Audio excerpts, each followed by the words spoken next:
ನಮಸ್ತೆ, ನಾನು ನಿಮ್ಮ ಶ್ವೇತಾ ಮೋಹನ್. ಸ್ವಾಗತ ಸುಸ್ವಾಗತ ಶ್ವೇತಾ ಅಡುಗೆ ಯೂಟ್ಯೂಬ್ ಚಾನಲ್ಗೆ. ಇನ್ನೂ ಯಾರು ನನ್ನ ಚಾನಲ್ನ ಸಬ್ಸ್ಕ್ರೈಬ್ ಮಾಡ್ಕೊಂಡಿಲ್ಲ, ಪ್ಲೀಸ್ ಹೋಗಿ ಸಬ್ಸ್ಕ್ರೈಬ್ ಮಾಡ್ಕೊಳ್ಳಿ. ಈಗ ನಾನು ನಿಮಗೆ ಚಿಕನ್ ಗ್ರೇವಿ ಹೇಗೆ ಮಾಡೋದು ಅಂತ ಹೇಳ್ಕೊಡ್ತೀನಿ. ಅದರಲ್ಲೂ ಈ ಥರ ಒಮ್ಮೆ ಮಾಡಿ ನೋಡಿ, ತುಂಬಾ ಟೇಸ್ಟಿಯಾಗಿರುತ್ತೆ.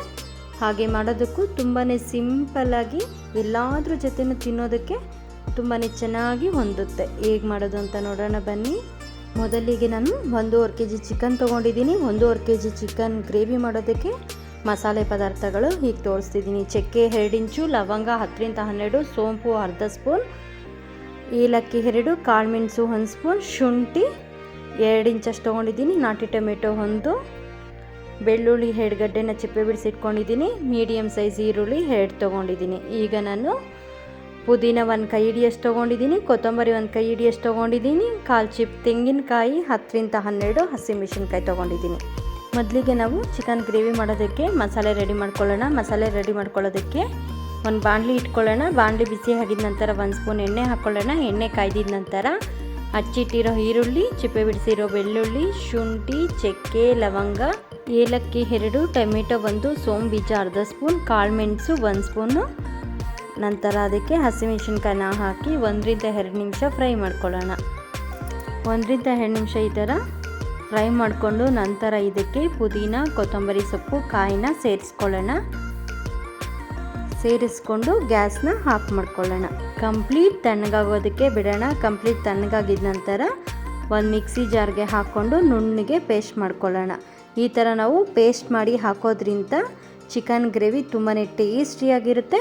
ನಮಗೆ ಗ್ರೇವಿನೂ ಜಾಸ್ತಿ ಆಗುತ್ತೆ. ನಾವೇನಾದರೂ ಈ ಥರ ಗ್ರೇವಿ ಮಾಡಿಕೊಂಡ್ರೆ ದೋಸೆ, ಇಡ್ಲಿ, ಚಪಾತಿ, ಪೂರಿ, ರೊಟ್ಟಿ, ಪರೋಟ, ಅನ್ನ, ಮುದ್ದೆ ಎಲ್ಲದ್ರ ಜೊತೆನೂ ತುಂಬಾ ಚೆನ್ನಾಗಿ ಹೊಂದುತ್ತೆ. ಖಂಡಿತವಾಗ್ಲೂ ಒಮ್ಮೆ ನೀವು ಟ್ರೈ ಮಾಡಿ ನೋಡಿ. ಈ ರೆಸಿಪಿ ನಿಮಗೆ ತುಂಬಾ ಇಷ್ಟವಾಗುತ್ತೆ. ಈಗ ನೋಡಿ, ಎಲ್ಲನೂ ಒಂದು ಜಾರ್ಗೆ ಹಾಕ್ಕೊಂಡು ನುಣ್ಣಗೆ ರುಬ್ಕೊಳ್ಳೋಣ. ನಾವು ನೀರೇನೋ ಹಾಕ್ಕೊಳ್ಳೋದು ಬೇಡ, ಯಾಕಂದರೆ ಈರುಳ್ಳಿ ಟೊಮೆಟೊ ಹಾಕಿರೋದ್ರಿಂದ ನೀರು ಅದರಲ್ಲೇ ಇರೋದ್ರಿಂದ ನಾನು ನೀರೇನೋ ಹಾಕಲಿಲ್ಲ, ಹಾಗೆ ಪೇಸ್ಟ್ ಮಾಡಿಕೊಂಡೆ. ಈಗ ಗ್ರೇವಿ ಮಾಡ್ಕೊಳ್ಳೋಣ ಬನ್ನಿ. ಮೊದಲಿಗೆ ಗ್ಯಾಸ್ ಹಚ್ಕೊಳ್ಳೋಣ. ಗ್ಯಾಸ್ ಹಚ್ಕೊಂಡು ಒಂದು ಕುಕ್ಕರ್ ಇಟ್ಕೊಳ್ತೀನಿ. ಕುಕ್ಕರ್ ಬಿಸಿ ಆಗಿದ ನಂತರ 2ರಿಂದ 3 ಸ್ಪೂನ್ ಎಣ್ಣೆ ಹಾಕ್ಕೊಳ್ತೀನಿ. ಎಣ್ಣೆ ಕಾಯ್ದಿದ ನಂತರ 1 ಈರುಳ್ಳಿ ಹಚ್ಚಿಟ್ಕೊಂಡಿದ್ದೆ ಹಾಕ್ಕೊಂಡು 1ರಿಂದ 2 ನಿಮಿಷ ಫ್ರೈ ಮಾಡ್ಕೊಳ್ತೀನಿ. ನೋಡಿ, ಈ ಥರ 1ರಿಂದ 2 ನಿಮಿಷ ಫ್ರೈ ಮಾಡಿಕೊಂಡು ಅದಕ್ಕೆ ಅರ್ಧ ಸ್ಪೂನ್ ಅರಿಶಿಣ ಪುಡಿ ಸೇರಿಸ್ಕೊತೀನಿ. ಮತ್ತು 1 ಸೆಕೆಂಡ್ ಫ್ರೈ ಮಾಡಿಕೊಂಡು ಇದಕ್ಕೆ ಹಚ್ಚಿಟ್ಕೊಂಡಿರೋ 1 ಟೊಮೆಟೊನ ಹಾಕ್ಕೊಳ್ತಿದ್ದೀನಿ. ನಾನು ನಾಟಿ ಟೊಮೆಟೊ ಹಾಕಿರೋದ್ರಿಂದ ಇದಕ್ಕೆ ಮೊಸರು ಅಥವಾ ನಿಂಬೆಹಣ್ಣು ಏನೂ ಹಾಕಲಿಲ್ಲ, ಹಾಗಾಗಿ ನಾನು ನಾಟಿ ಟೊಮೆಟೊ 2 ಟೊಮೆಟೊನ ಹಾಕ್ಕೊಂಡಿದ್ದೀನಿ. ಟೊಮೆಟೊ ಸ್ವಲ್ಪ ಮೆತ್ತಗಾಗಿದ ನಂತರ ರುಬ್ಬಿಟ್ಟಿರೋ ಪೇಸ್ಟ್ನ ಹಾಕ್ಕೊಳ್ಳೋಣ. ನೋಡಿ, ಎಲ್ಲ ಪೇಸ್ಟನ್ನು ಹಾಕಿ 1ರಿಂದ 2 ನಿಮಿಷ ಫ್ರೈ ಮಾಡ್ಕೊಳ್ಳೋಣ. ನಾವು ಮೊದಲಿಗೆ ಮಸಾಲೆ ಪದಾರ್ಥಗಳನ್ನು ಎಣ್ಣೆಯಲ್ಲಿ ಫ್ರೈ ಮಾಡಿ ಪೇಸ್ಟ್ ಮಾಡ್ಕೊಂಡಿರೋದ್ರಿಂದ ಈಗ ನಾವು 1ರಿಂದ 2 ನಿಮಿಷ ಫ್ರೈ ಮಾಡಿಕೊಂಡ್ರೆ ಸಾಕು. 1ರಿಂದ 2 ನಿಮಿಷ ಫ್ರೈ ಮಾಡಿಕೊಂಡು ನಂತರ ಇದಕ್ಕೆ 1.5 kg ಚಿಕನ್ನ ಹಾಕ್ಕೊಳ್ತಿದ್ದೀನಿ. ನೋಡಿ, ಎಲ್ಲ ಚಿಕನನ್ನು ಹಾಕ್ಕೊಂಡು ಚಿಕನ್ಗೆ ಮಸಾಲೆ ಕಂಪ್ಲೀಟಾಗಿ ಹಿಡಿಯೋವರೆಗೂ ಮಿಕ್ಸ್ ಮಾಡ್ಕೊಳ್ಳೋಣ. ನಾವು ಚಿಕನ್ನ ಈಗ 5 ನಿಮಿಷ ಮಸಾಲೆಯಲ್ಲೇ ಫ್ರೈ ಮಾಡ್ಕೊಳ್ಳೋಣ. ರುಚಿಗೆ ತಕ್ಕಷ್ಟು ಉಪ್ಪು ಹಾಕಿ ಮತ್ತೆ ಮಿಕ್ಸ್ ಮಾಡ್ಕೊಳ್ಳೋಣ. ಮಿಕ್ಸ್ ಮಾಡಿಕೊಂಡು ಒಂದು ಪ್ಲೇಟ್ ಮುಚ್ಚಿ ಒಂದು 5 ನಿಮಿಷ ಮಸಾಲೆಯಲ್ಲೇ ಬೇಯಿಸ್ಕೊಳ್ಳೋಣ.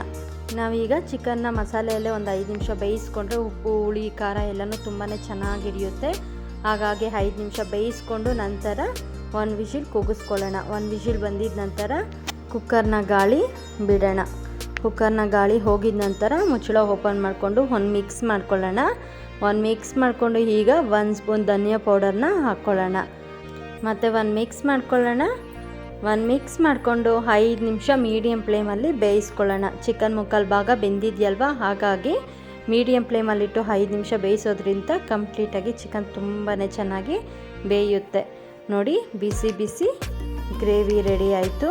ಈಗ ಕೊನೆಯದಾಗಿ ಕೊತ್ತಂಬರಿ ಸೊಪ್ಪು ಹಾಕಿ 1 ಮಿಕ್ಸ್ ಮಾಡ್ಕೊಳ್ಳೋಣ. ಬಿಸಿ ಬಿಸಿ ಚಿಕನ್ ಗ್ರೇವಿ ರೆಡಿ ಆಗುತ್ತೆ. ಈ ಥರ ಗ್ರೇವಿ ಮಾಡಿದ್ರೆ ತುಂಬಾ ಚೆನ್ನಾಗಿರುತ್ತೆ. ನಿಮ್ಮ ಮನೇಲಿ ಒಂದು ಸಲ ಈ ಥರ ಗ್ರೇವಿ ಮಾಡಿಕೊಟ್ರೆ ಮತ್ತೆ ಕೇಳಿ ಮಾಡ್ಕೊಂಡು ತಿಂತಾರೆ, ಅಷ್ಟು ಚೆನ್ನಾಗಿರುತ್ತೆ. ನೋಡಿ, ಬಿಸಿ ಬಿಸಿ ಚಿಕನ್ ಗ್ರೇವಿ ರೆಡಿ. ಈ ರೆಸಿಪಿ ನಿಮ್ಗೆ ಇಷ್ಟವಾದರೆ ಲೈಕ್ ಮಾಡಿ, ಶೇರ್ ಮಾಡಿ, ಕಮೆಂಟ್ ಮಾಡಿ, ಸಬ್ಸ್ಕ್ರೈಬ್ ಮಾಡ್ಕೊಳ್ಳಿ. ಹಾಗೆ ಪಕ್ಕದಲ್ಲಿರುವ ಬೆಲ್ ಐಕನ್ನ ಕ್ಲಿಕ್ ಮಾಡಿ. ನಾನು ಮಾಡೋ ವಿಡಿಯೋಸ್ ಎಲ್ಲ ನಿಮಗೆ ನೋಟಿಫಿಕೇಷನ್ ಬರುತ್ತೆ. ಕೊನೆಯವರೆಗೂ ವಿಡಿಯೋ ನೋಡಿದವರಿಗೆ ತುಂಬ ಧನ್ಯವಾದಗಳು. ಇನ್ನೂ ಲೈಕ್ ಮಾಡ್ತೀರಾ ಈ ವಿಡಿಯೋ ನೋಡ್ತಿದ್ರೆ ಪ್ಲೀಸ್ ಹೋಗಿ ಒಂದು ಲೈಕ್ ಮಾಡಿ.